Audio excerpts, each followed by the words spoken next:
Okay, hello everyone. Thanks for joining us today on this webinar, which is about agroforestry and carbon dioxide removal.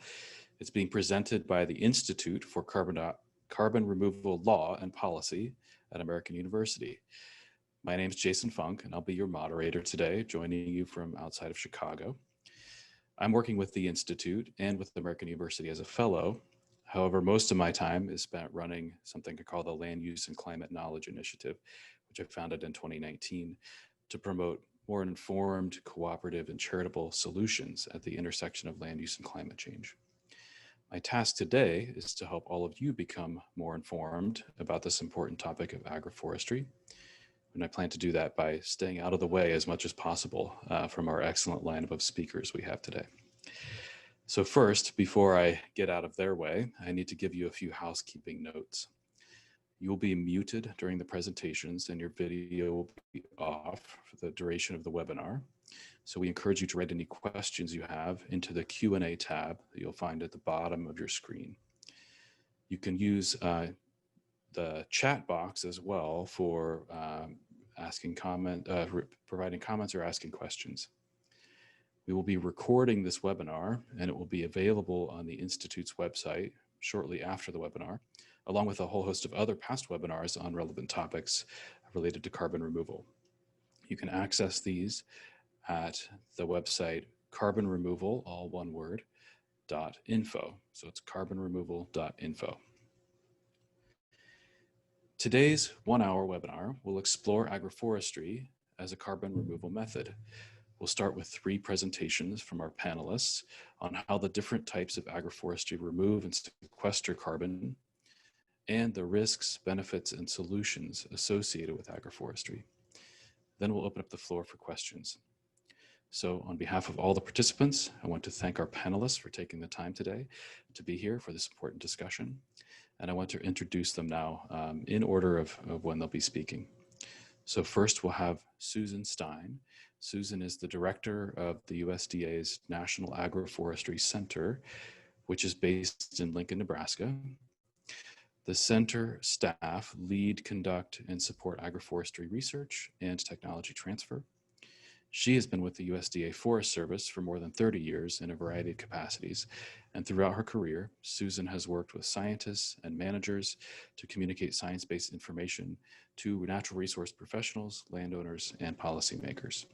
So thank you, Susan. Next, after she speaks, we'll hear from John Munsell. He's a professor in the Department of Forest Resources and Environmental Conservation at Virginia Tech University. John teaches agroforestry at Virginia Tech and has conducted research on adoption from mountains of Appalachia to the highlands of Cameroon. He is also past president of the Association for Temperate Agroforestry, an associate editor for the journal Agroforestry Systems, co-author of the Community Food Forest Handbook, published by Chelsea Green, and a principal on the U.S. Forest Service National Advanced Silviculture Program. So welcome, John. We look forward to hearing your presentation as well. Then to close it out for the day, we'll have Patrick Vermes, a Cambridge-educated molecular geneticist who represents the world's premier research institution devoted to the study of the roles of trees in agricultural landscapes to policymakers in Brussels and elsewhere in Europe. World Agroforestry, also known as ECRAF, has been active since the 1970s in reporting on the astonishing benefits of multi-crop agriculture involving trees in thousands of peer-reviewed publications. Patrick is also president of EURAF, the European Agroforestry Federation. He's a trustee and treasurer of the International Union of Agroforestry, a member of the steering committee of International Land, Lives, Peace, which works at the interface between land degradation and conflicts. And he's a senior fellow at the Global Evergreening Alliance and a member of several advisory boards. So those will be our 3 outstanding panelists for today. Among all of the participants, we all look forward to your presentations. So first we'll start off with Susan. Please take it away, Susan. Great. Let me share my screen. Oh. Is that working? You can see my screen? Great. Yes. All right, everyone. Great to be here. My talk today will focus on the role of agroforestry in sequestering carbon. I'd like to acknowledge Gary Bentrup, my co-author, who helped me pull this together, another National Agroforestry Center scientist. So today I'm going to present a short overview of agroforestry in the United States and then discuss the role of agroforestry in sequestering carbon. So at the National Agroforestry Center, we define agroforestry as the intentional integration of trees or shrubs with crop and/or livestock production to create environmental, economic, and social benefits.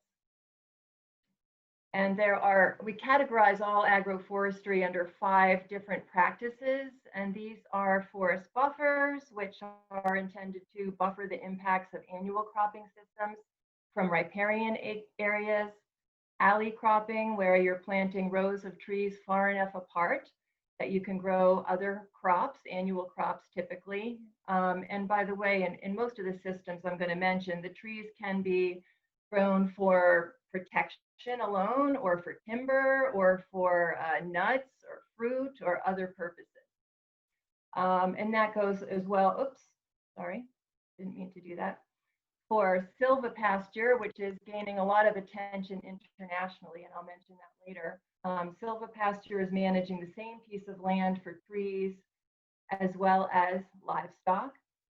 Windbreaks are generally planting rows of trees to keep soil on the ground to reduce soil erosion, but they have other uses as well.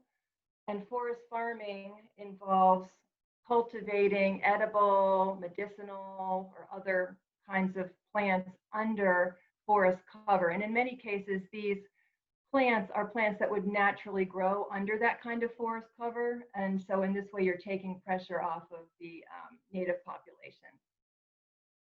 So in the United States, we know that there are at least 30,000 farmers and ranchers practicing agroforestry, and that's due to the latest census of agriculture. We're going to be learning more about those farmers and ranchers over the next few years with a survey that we're conducting in coordination with with NASS, the National Agriculture Statistics Service. So we're excited about that. It's also been heartening to see the level of support or growing support of public and private agencies for agroforestry research, technical assistance, and adoption. Just as an example, right now there are 600,000 acres of riparian forest buffers being supported by USDA through rental payments. And since 2009, another USDA program has invested $43 million to cost share about 100,000 acres of agroforestry practices. Just a couple examples. It's also been great to see the proliferation and growing number of regional agroforestry networks across the country. These are generally focused on encouraging or facilitating information transfer out to and among natural resource professionals who are working with landowners, helping them make decisions about adopting agroforestry.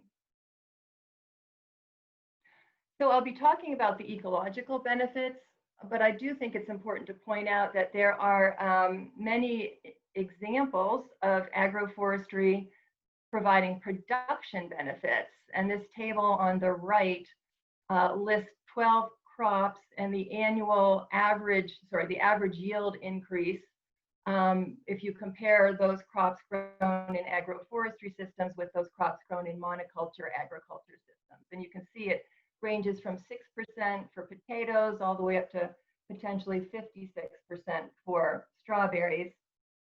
And I'd like to point out that there are also studies indicating that benefits for livestock under silvopasture systems as a result of the reduced heat stress because of the shade that the trees provide. So agroforestry can provide many ecosystem services depending on how it's designed. and I'll, of course, be talking about carbon sequestration today. And before I move on to that, though, I thought you'd find it interesting to know that in a report by the Intergovernmental Panel on Climate Change that came out about a year ago, agroforestry was cited as one of the top 3 approaches to addressing climate change.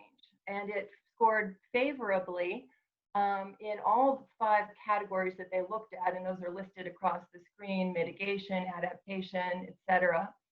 And you'll notice on the far right-hand column that agroforestry was considered to be one of the lower cost options as well. So why this interest in agroforestry with respect to carbon sequestration?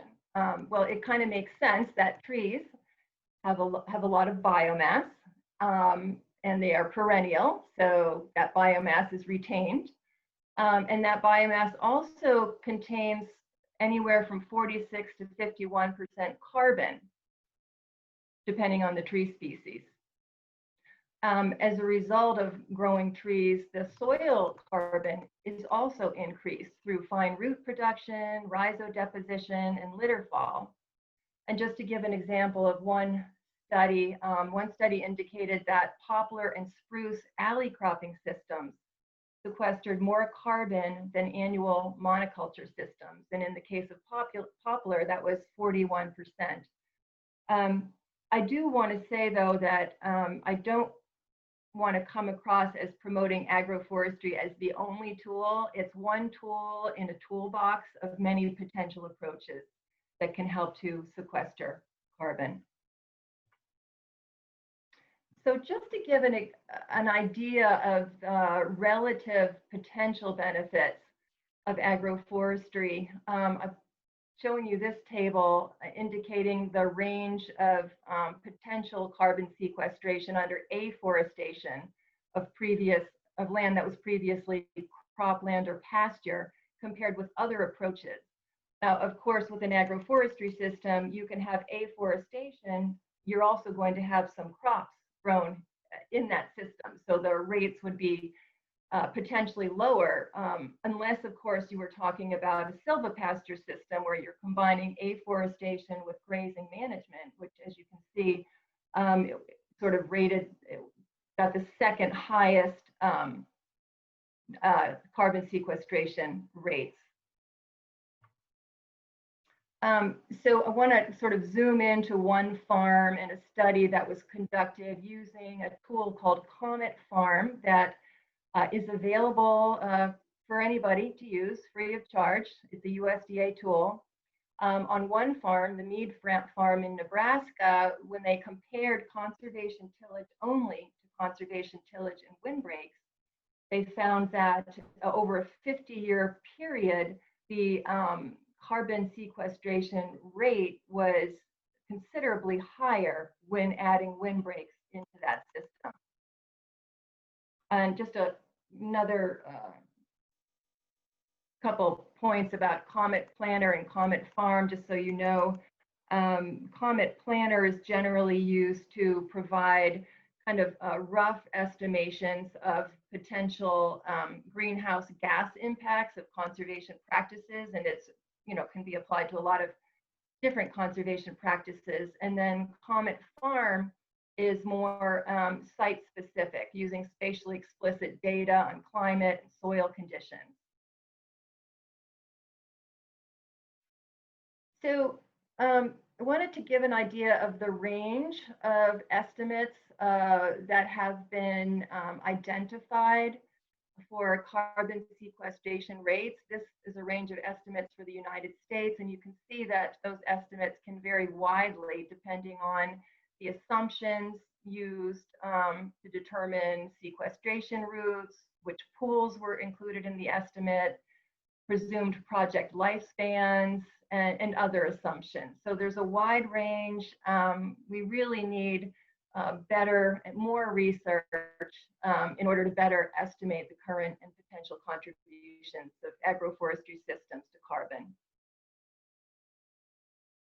So spreading out, looking at agroforestry potential globally, Project Drawdown made an estimate that if the current 550 million hectare silvopasture areas were expanded, if land under silvopasture was expanded to anywhere between 720 and 772 million hectares, there could be considerable impacts in carbon dioxide emission reduction, as well as potentially financial gains for farmers due to the diversification. And I guess I'll mention silvopasture was listed as one of the top 10 potential approaches out of 100 approaches to addressing climate change. So I'll end with that. I just wanted to give you some statistics and a little background. Would love to have you visit our website. I'm listing the website address here. You can also get that by just Googling National Agroforestry Center. We have more than 100 webinars in our webinar library and more than 100 publications that we've produced, as well as links to partner publications. So feel free to reach out as well by calling or emailing. And thank you so much. Thank you very much, Susan. That was a ton of great information about what's going on in the US and how it relates to the potential in other parts of the world.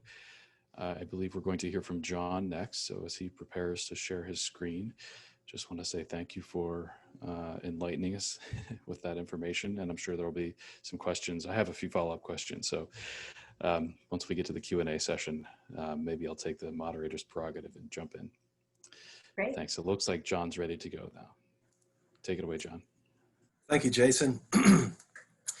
Well, what I've been asked to do today is take a small step back from the carbon topic and draw upon my experience in the field of agroforestry to address the social, environmental, and economic benefits of this particular form of land use. And also, you know, as best I understand, present to you some of the barriers tied to widespread adoption.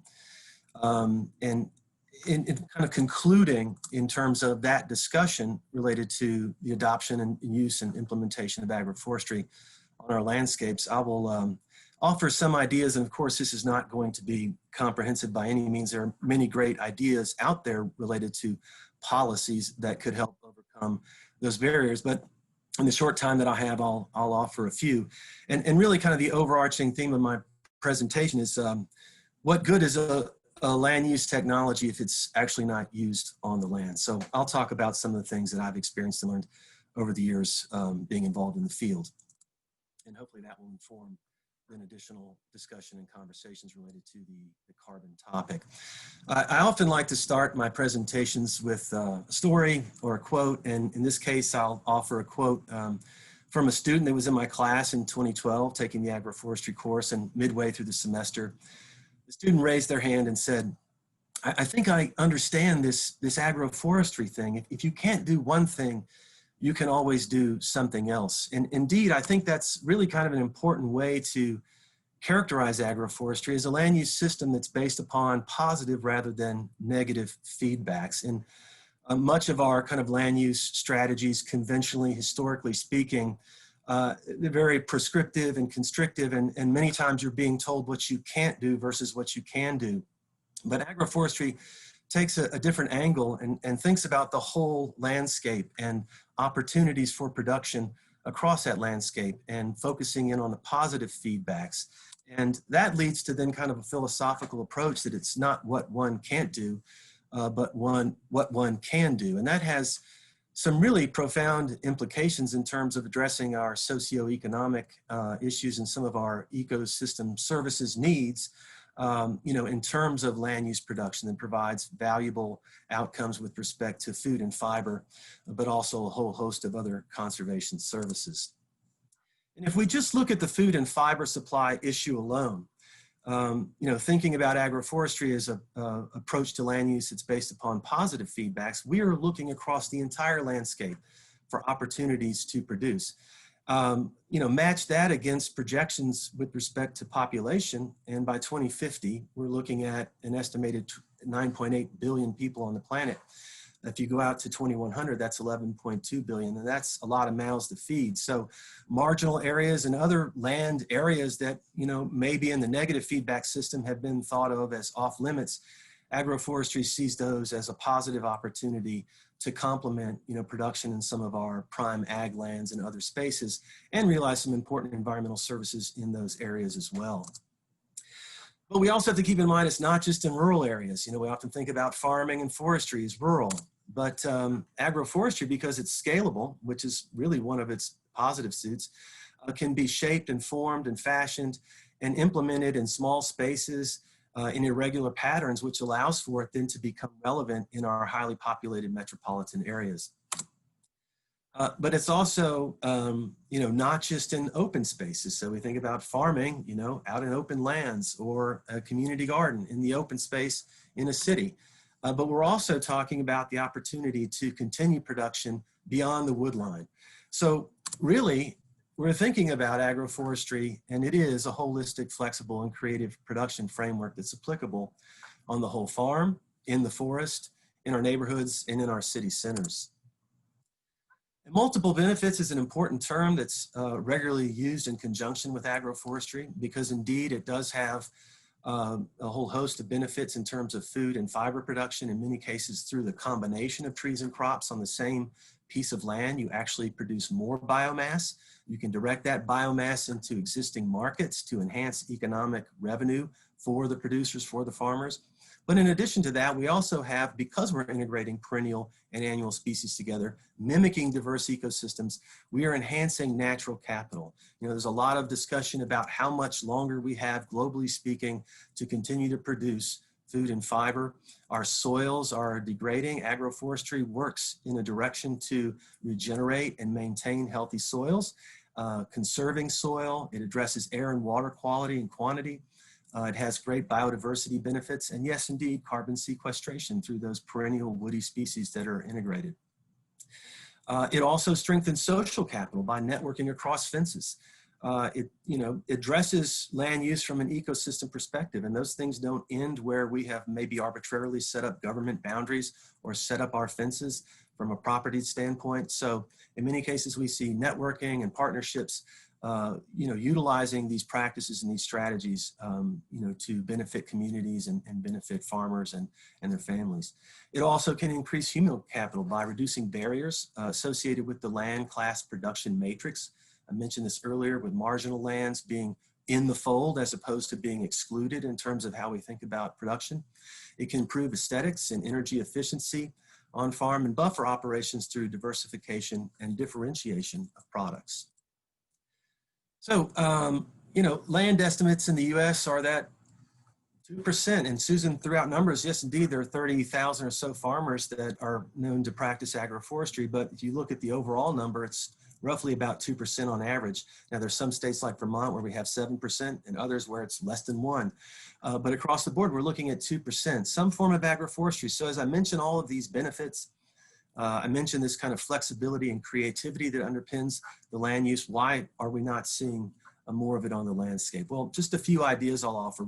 First, kind of an underlying fundamental issue that I think is that it really has a lot to do with the way historically, and not historically in terms of millennia, but historically in terms of the last 150 years, the way we work with land and organize ourselves. Our woodlands are on one side of the table, our croplands are on the other side. Distinct boundaries drawn in our minds and across the landscape in terms of how we manage. And that also includes how we are organized at the university. I mean, people I collaborate with are not even in the same college with me. They're ag scientists, I'm on the forestry side. So that's a barrier to begin with. And we're working to get around that by capitalizing on some of our traditional ecological knowledge to inform where we go in terms of the future with agroforestry. But that has been a barrier. And we also see that in our urban areas as well, the way we think about parks and open spaces. Also, farms and farmers are ubiquitous, but they're not monolithic. And we fall into the trap regularly of speaking about the farmer or the farm. they're as diverse as any sector in society that you will find, and agroforestry lends itself well to meeting that diversity because it can be modified and adjusted and designed in ways that can benefit based upon the primary objectives of the farmers, whatever that may be. But from a policy standpoint, we tend to think of and create favorable policies that are for the iconic and classic industrial large-scale producer. But in the US, nearly 70% of the farms are less than 73 acres, which is 180 acres. And most are not full-time, and they provide an enormous amount of food and fiber for our population. There's also an awareness issue. Talk to farmers. If they've heard the term, they're not sure what it is. Most of them have not heard of it. So we're still working on getting the word out in that regard. Another issue is that trees for services, our ecosystem services, are often pushed as a zero-sum game. So it's about carpeting the landscape with as many trees as possible to get the benefit of that forested ecosystem. Well, that retires a lot of other uses, to include food production, agriculture. Who remembers in the mid-aughts the biomass or food or fuel dilemma? Okay, so agroforestry is a blended system that allows for agriculture to continue on an annual basis while integrating those trees for the benefits long-term.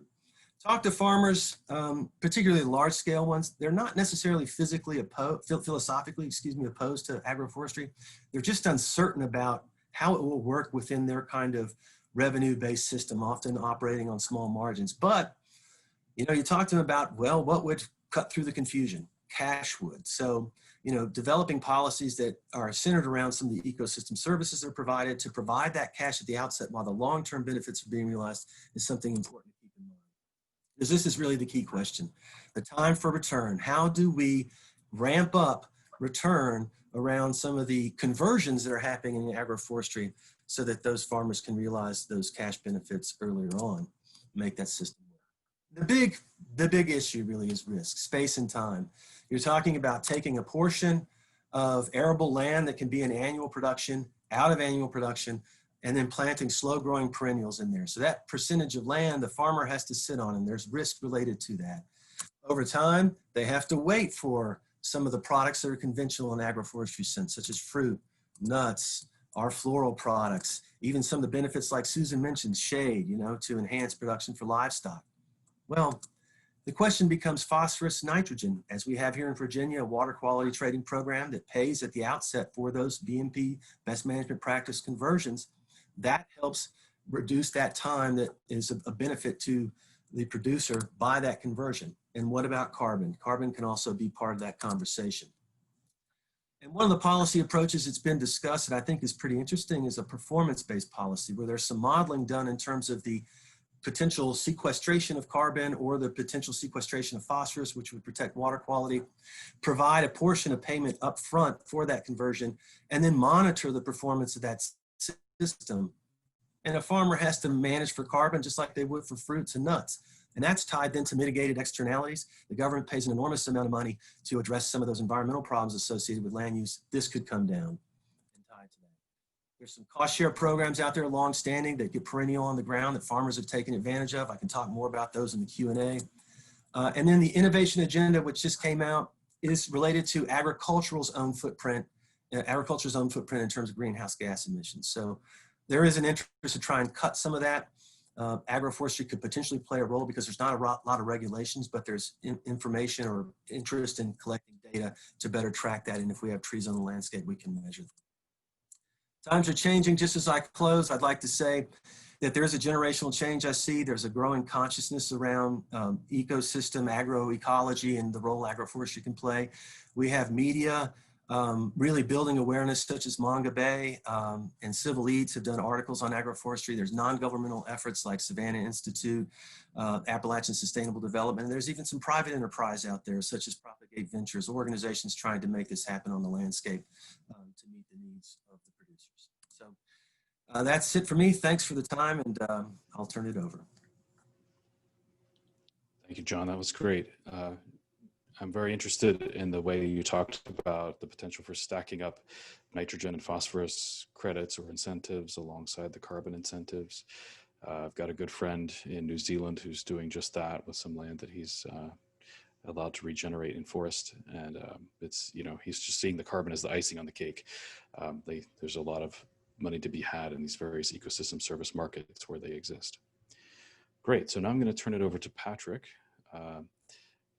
and we'll hear a little bit perhaps of a European flavor to this issue. And it looks like we've got his slides up there now. Patrick, you might want to just unmute yourself, and then I think we're ready to go.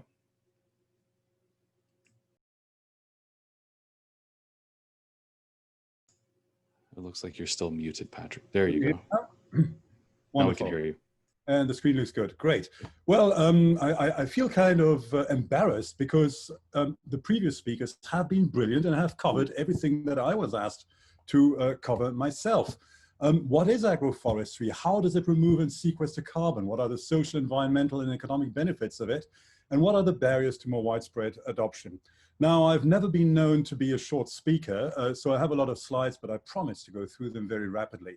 And I'll start by introducing examples from around the world of what agroforestry systems are. And what's particularly interesting here is that it doesn't matter which biome you are in, whether you're in the Arctic or whether you're in the Sahel, you are going to see very similar systems, silvopastoral systems, for example, or silvo-arable systems, or polycultural systems, as you see here. So looking at silvopastoral systems, you have some extremely intensive systems, like those that are being used in Holland to combine orchards with poultry. And whenever I look at that picture, I'm kind of thinking that everybody is happy in there. The poultry is happy because they look up and they're protected from hawks, and the trees are happy because the poultry is eating the pests and doing a bit of weeding, and the farmer is happy because it all means more money from the products that he's able to sell, and of course from the ecosystem services. And the same principle applies across the board. And this kind of holistically managed silvopastoral system in Poland, or this system with the shea butter, the shea trees in Burkina Faso, the shade benefits that have already been mentioned by Susan, the food benefits in winter that are common in the extreme north of Europe and Eurasia. My favorite gastronomic landscape, because that's the best ham in the known universe, and the cork that comes from these trees is stopping the champagne bottles I like to open at celebrations. These systems are becoming prevalent even in countries that have not been known to promote them, like Belgium, for example. This is a system being run in the Belgian Ardennes, and the way this farmer is managing his cattle means that the degraded land he's picking up is, in some cases, being turned into nature reserves, which of course provides additional income to the farmer. Another example of silvopastoral systems, this time in an olive system in Italy. Arable systems you're quite familiar with. You've probably already seen this iconic picture from Restin-Clière in France, but there are many more of them. There are horticultural systems like this one in Belgium. You have the vast Phytoherbia parklands, somewhere between 5 and 10 million hectares, around 20 to 30 million acres in Niger and Mali. You have these quite common now walnut and wheat systems, again in France. You have these no-till pastures with added trees that are being added to the system. And you have these widespread fertilizer trees. This picture is quite interesting because what you see here are fruit trees in and around villages. Those are the dark green blobs. And then a huge amount of gray trees. These are Phytoherbia albida, a kind of acacia that goes into dormancy at the beginning of the rainy season, which means that the nutrition that its leaves contain falls on the soil surface and fertilizes the main crops, and there is no competition while these main crops are growing. And that's why this tree has actually been applied in commercial systems like here in Zambia, for example. You also have the typical shade crop systems, typical for coffee and cocoa. Here's an example from Nicaragua. And you occasionally have inverted agroforestry system. I really love this one because the agroforestry component are the small shrubs, not the tall trees. The tall trees, the coconuts, are the crops. The small shrubs are gliricidias, and gliricidias are leguminous trees. And their long shoots, the coppice-well, the long shoots that you get from them, are perfect for biomass to energy plants, and that's becoming quite common in Sri Lanka, where this picture was taken. Uganda has far more complex systems in its more humid reaches, which typically combine papayas and bananas and coffee and cacao and vanilla and many other systems. In the temperate zone, systems tend to be mechanized. They tend to be simpler, like this coppice and crop rotation system in England. Now, the most effective agroforestry systems, the ones that generate the most biomass return, but that are also a real bitch to make money from, are these polycultural systems. And what I mean by that is these are really gardening systems. They are typically farms that are 1 to 2 hectare big.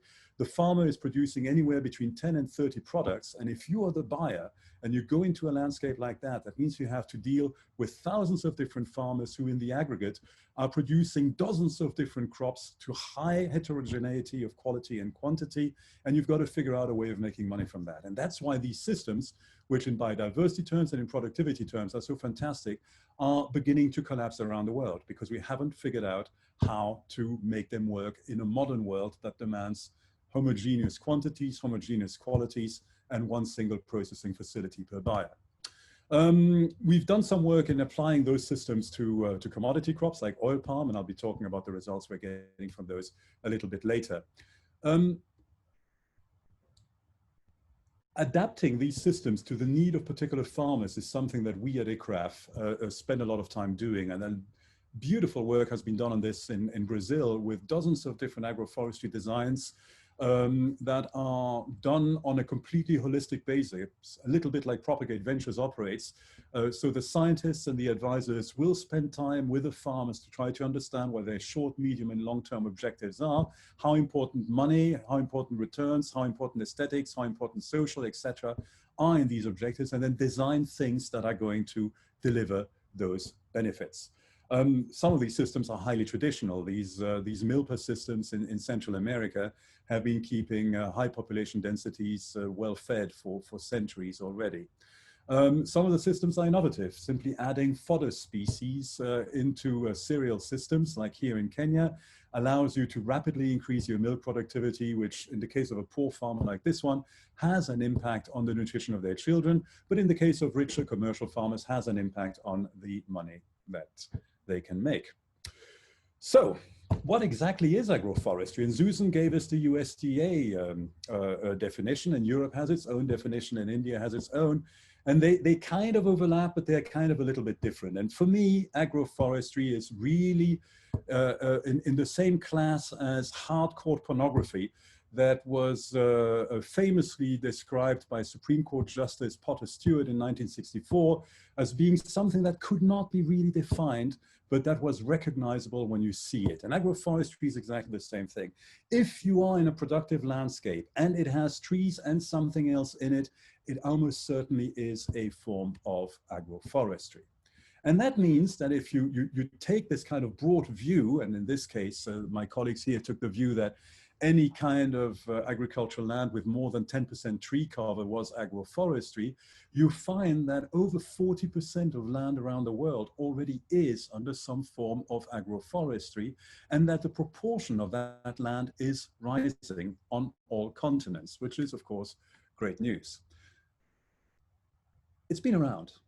Agroforestry is probably the oldest form of land use known to man.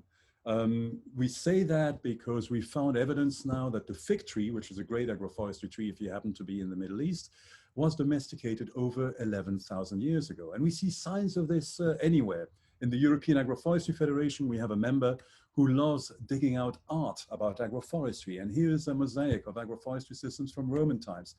Here is an almost industrial agroforestry system from the Po Valley in the 18th century. You notice that there's fruit orchards in there, there's cereals, there's even some fish farming going on.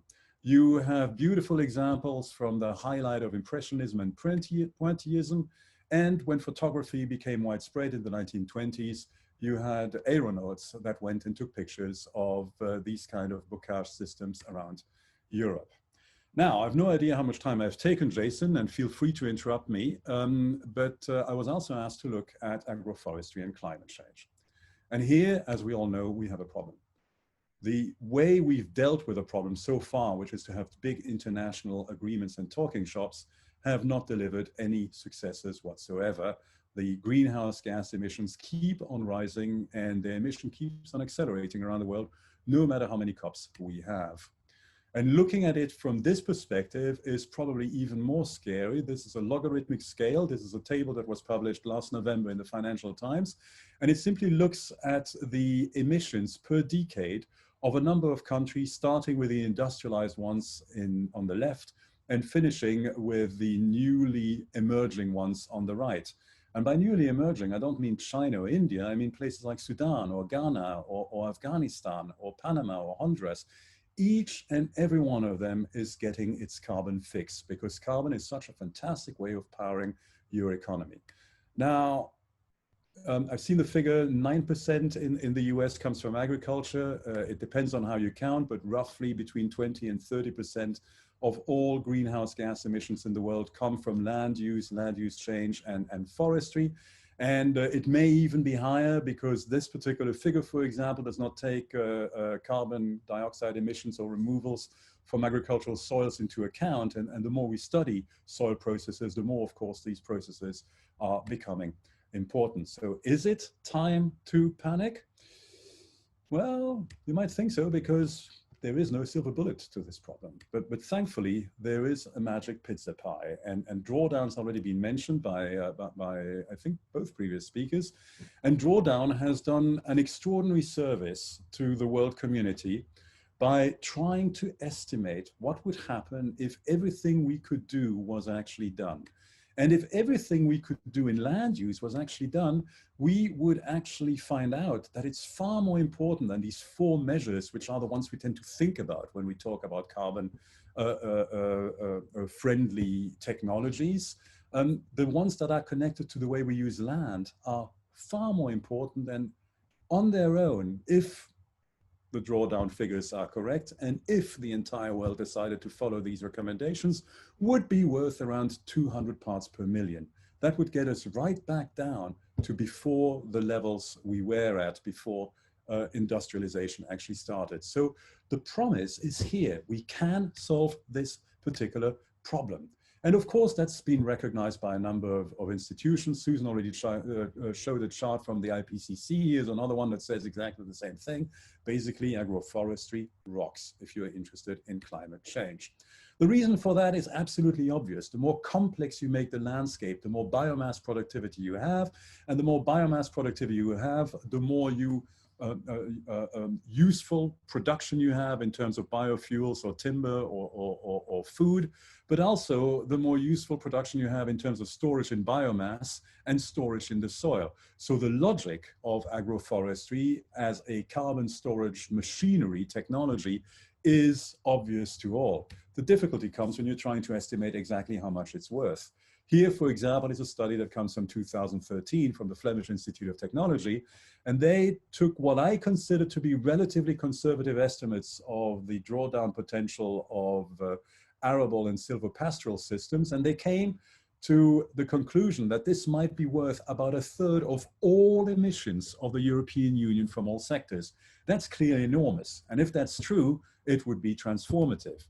But we don't know if it's true. There are a huge number of studies out there that are trying to look at it. There are meta-studies, there are models, there are measures, and they all come to different numbers. And the fundamental problem that they face is that the vast majority of carbon accounting systems are looking at the top 30 centimeters, maybe the top 50 centimeters of soil. But of course, in agroforestry system, tree roots go a lot deeper than that and deposit carbon a lot deeper than that. Here's an example from an experiment in France. It's a walnut wheat experiment on the right and a forestry experiment on the left. And as you can see, most of the rootlets from the tree are below a meter depth. They are somewhere around 2 meters deep. And if you don't have a way of estimating how much carbon that is pumping to that depth, any calculations you make are going to be extraordinarily difficult. That's why in Europe, they've just launched this massive new research program, the European Joint Program on Soil, on which I'm an advisor, that is trying to get a grip on estimating exactly how much carbon is in agricultural soil and exactly how various interventions is going to modify that carbon pool. In Africa too, we're trying to get to grips with that system, mostly using remote sensing imagery. And we now have enough data, notably from what is the world's largest sample of African soil samples, to be able to estimate the relationship between fractional vegetation cover and erosion and soil organic carbon. Now, as you can see, the relationships are not precise enough so that we can package it and sell it to a hedge fund, but it's clearly the direction in which we're trying to go. We're trying to monetize these carbon services that people are putting in. And it's important that we do that, because the vast majority of policymakers just don't understand how ecosystems work. For example, most of the world has decided that planting trees is a great idea to deal with climate change. And in that context, there's something called the Bond Challenge, which is seeking to restore 350 million hectares of forest, which is a huge area to curb climate change and restore degraded land. But 45% of the projects that have been registered with the Secretariat are monoclonal or at least monospecies plantations. That's not restoration. Only 21% are agroforestry and 30% are natural forests. And I should have added the reference there. Sorry, I can get you dig the reference out later. There is a paper in Nature that shows that, or that estimates that natural forests hold up to 40 times more carbon than plantations, and agroforestry can hold up to 7 times more carbon than plantations. So clearly understanding what exactly we mean by restoration is going to be crucial moving forward. And that means that we have to get to a much better definition that is agreed globally on what exactly we mean by agroforestry. My definition, you understand it when you see it, is not a good enough one to actually do the kind of accounting that is required. And my colleagues, notably Todd Rosenstock and Christine Lamanna, both based in Nairobi, but both American, are doing a fair amount of work on exactly this issue. What I find particularly encouraging from my European perch is how much the enthusiasm for regenerative agriculture and agroforestry is progressing in the United States. I'm sorry to say, much faster than it is in Europe. And the proof of that are books like this one, and it's not the only one, that are coming out there and that are directed at practitioners and that are trying to help farmers adopt these regenerative agricultural techniques to their own production systems. But of course, even if the entire world starts planting trees tomorrow, we still have too much carbon in the atmosphere. The climate is still changing, and that makes life difficult. So adaptation is becoming a major issue. And trees... Patrick, we might need to wrap up quickly, just so we have enough time for some Q&A. I'm going to move on. If you have another couple of points. I have lots of points, and I'm going to move on to the most important ones, which is, why doesn't it work? First, to many people, it sounds too good to be true. Second, there's a cultural issue. This is a picture that comes from the website of an agrochemical company, and it's supposed to exemplify a gorgeous field. But anybody who knows anything about agroforestry will recognize that as being probably not a very healthy field. It's monoclonal. It only looks like that for a few months of the year. It's prone to erosion and to pollution when the crop has been harvested. Whereas this is recognized by most people, serious people, the kind of people who wear suits and sit in glass towers making investment decisions, as being a mess. Whereas in fact, we know that this is something that has kept people fed in body and soul at high population densities for a long period of time. Then there is that insidious idea of progress. This is a picture from the 1930s of the main commercial artery in the city of Birmingham. This is a picture of exactly the same area in the late 1950s. It was all torn down and was replaced by modernity, and the idea that industry is here and farming is here and housing is here and education is here and shopping is somewhere else. And this applied to agriculture. I used to do some work in the former Soviet Union, and I collected this poster, which was supposed to show the world that the Soviet system was so much better than the capitalist one. And it's about farming, but you don't see a single plant. There's not even any green in there. What you see is a fertilizer plant in the background and the proud claim that 1 million tractors are coming out of a factory in the bottom. On top of that, we have no business model, really. Our business model mostly involves begging for money, and that's just not good enough. On top of that, and the reason for that is we have no cash flow. If I'm selling you seeds and inputs, I get between $50 and $70 per acre from your farm every year. If I'm giving you a little bit of consultancy, you might pay me, you might not pay me, but it's going to be difficult for me to scale up. And so we can't market, we can't research, and we can't buy political influence. So we always stay in the little corner. And the best proof of that is that this seminar has attracted maybe 300 people, when in fact it should have attracted 3 million people, because agroforestry is so exciting.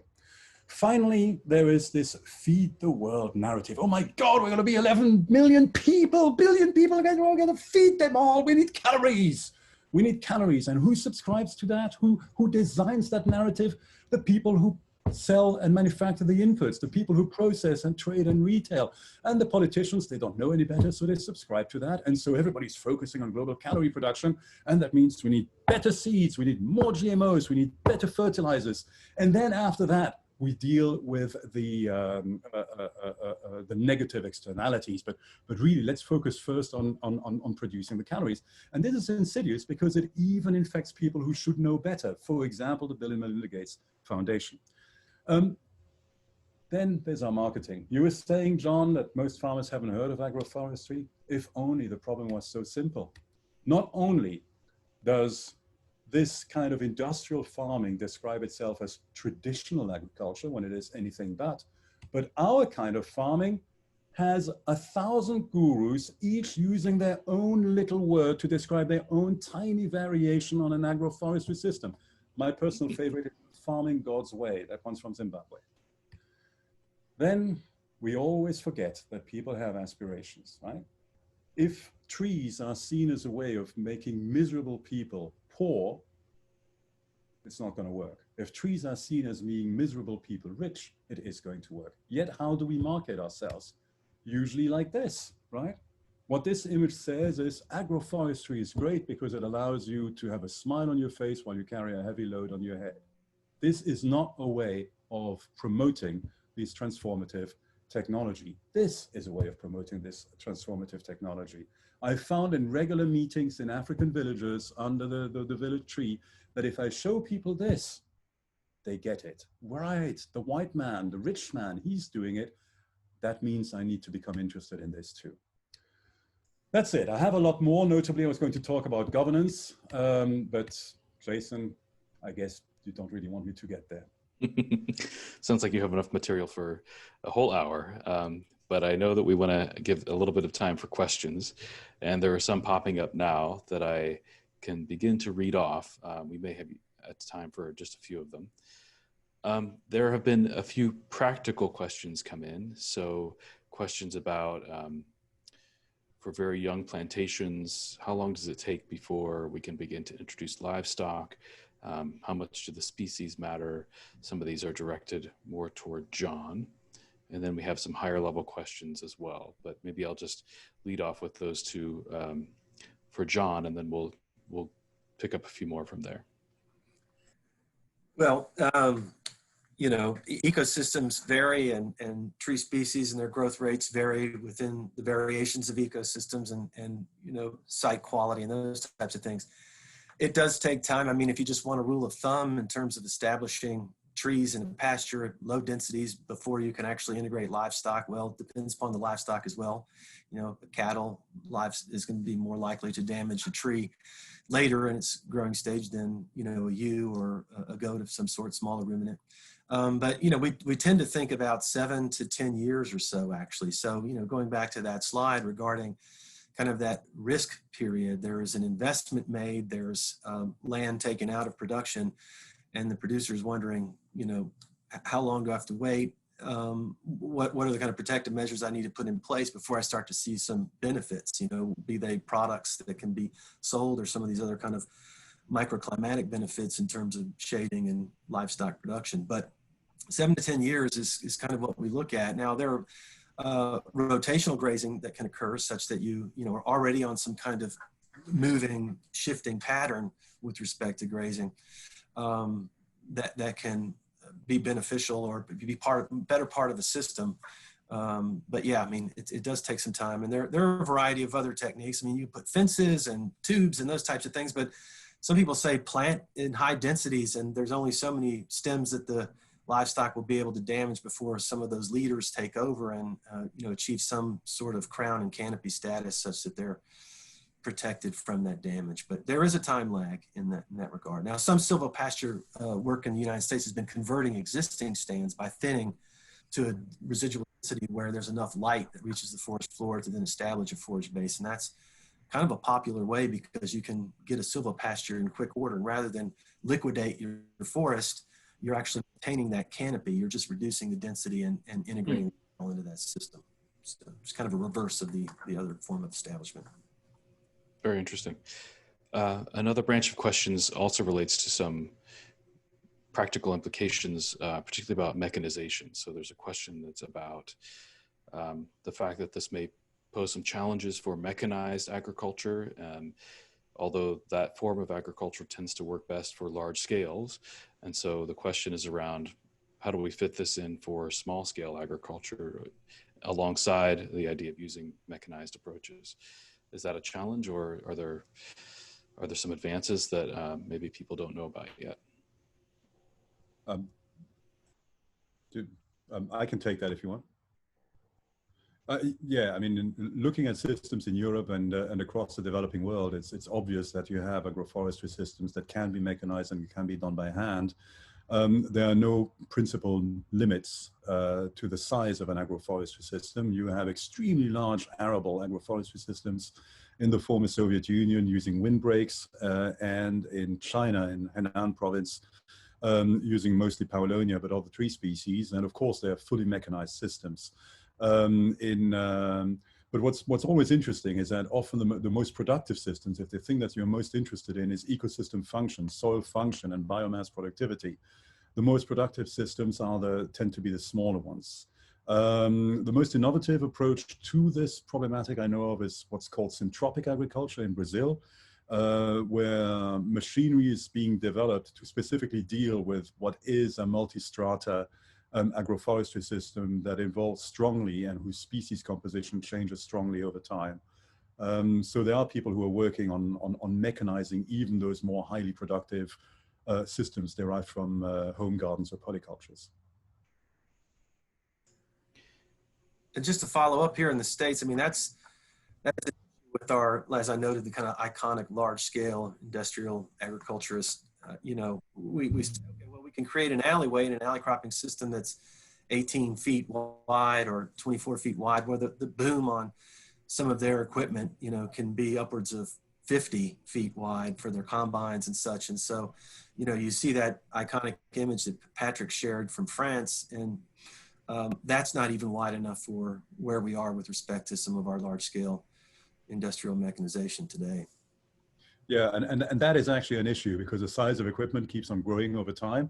But trees, sadly, take a while to grow, and even fast rotation trees like poplars or willows, which you can harvest after a rotation of 15 or 20 years, you might well have already wanted to move to a larger piece of equipment, which you cannot get because you cannot invest in because you've got your trees in place. So this John, leads to another key issue in agroforestry, is the importance of thinking, planning over the long term. And that's a great difficulty for farmers. Most farmers are used to thinking in annual terms. You crop in a given season. When you suddenly have to add trees, and in some cases, trees that have a rotation period of up to 100 years, it's extremely difficult to do the planning. There are a host of new questions rolling in. Unfortunately, we're almost at the time for this webinar. There are a number about ideas about integrating biochar into the system and the potential values of that. Questions about different applications in the developed and developing world. Also questions about governance and the challenges that I think you touched on, Patrick, about monetizing those benefits. And especially where there are other threats in place, such as violating the rights of indigenous people to their lands by introducing these systems, or somehow, you know, exposing them to industrialized forms of agriculture that may come along with this package. So there are all these fascinating questions bubbling up. Unfortunately, I think we're going to be out of time for this session, but I encourage everyone to go back through the recording of this webinar when they have the chance. And also, I'm hoping that the chat will be preserved in some way, so that those of you who want to follow up with our speakers might be able to refer back to that, or see further answers down the road. I'll hand it off to Patrick for one more minute, and then I think we will be in the hands of our behind the scenes person, Allison, who's going to let us know when it's time to wrap up. A simple question, Jason. I noticed there's a lot of Q&As, and we can actually, we the speakers can actually answer them by typing. When the session finishes in a minute, could we leave that open so I, for example, can take a few more minutes to answer some of these questions? I'm not sure if that's possible or not, but I think Allison may be willing to keep it open for a little while longer. And I would just like to note that trees are dynamic, so we have to manage that component as well. It's not like they're static out there. So that biochar question made me think of that there's actually thinning that occurs with these tree species that can be routed into other forms of production that can be tied back into enhancing, say, the natural capital on the farm, or, you know, for products for sale. Great. And I'll give Susan one more chance for a last word if she wants to chime in on anything here. Sure, yeah, some of this conversation has brought to mind some of the great work that's being done by the Savannah Institute and others on land leasing. I mean, I've been hearing stories about farmers leasing their land for agroforestry, and that requires a different kind of lease since you're looking at a long-term investment. I'm also hearing about some organizations, I think it's the Open Space Institute, is looking into leasing land along riparian areas for riparian forest buffers. And I guess this is a way to say that there are ways that a farmer could potentially continue their annual cropping and not worry about the trees if they were bringing in someone else to help manage the tree aspect. Interesting. That's great. I see a question here about abandoned mine lands, which is something that's a little bit close to me. I did my undergraduate thesis on recovering abandoned mine lands in Ohio. So I'll come back later to look for the answer to that if it appears. Unfortunately, I have to jump off because I'm due to give a presentation on a different call right now. So we'll leave the webinar open for a little bit longer, as Patrick suggested, to allow some folks to have a little bit of back and forth within the chat session. And I just want to say thank you to the speakers, and it's been a real pleasure to listen to this today and to be your moderator. And I look forward to following up and hearing more about this issue. It seems like everyone recognizes there's tremendous potential here. So I hope we'll all be able to work together to figure out a way to operationalize that. All right, thanks everyone. And I will turn it back to Allison now to just keep the chat open for a little bit longer. Everyone, please keep well and have a great day, and onward we go. Thank you, everybody. Thank you for the moderation, Jason.